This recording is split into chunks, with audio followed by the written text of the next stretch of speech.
Welcome to the Salmon Runs YouTube. Enjoy the video.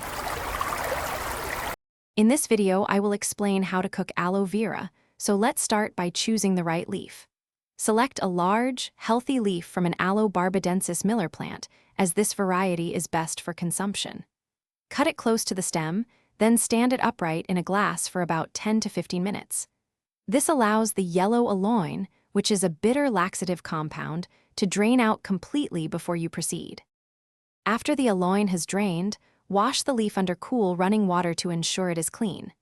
Next, place the leaf flat on a cutting board and carefully trim off the serrated edges on both sides using a sharp knife. Then, using your knife or a vegetable peeler, gently remove the green outer skin from one flat side of the leaf. Now, with a spoon, scoop out the clear, firm gel. Once you have your clear aloe gel, it is crucial to rinse it under cool running water several times to ensure all traces of aloin are gone. You can then cut the gel into 1/2 inch cubes.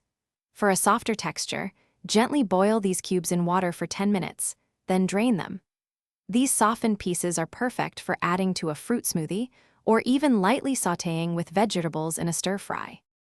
Consuming properly prepared and cooked aloe vera can offer several health benefits. It is known to contain a range of vitamins, including vitamin C and E, along with minerals and antioxidants that support overall well-being. Always ensure you are using food-grade aloe and consume it in moderation.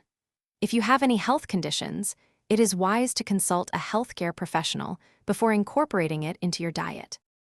Thanks for watching. Consider subscribing if we helped you.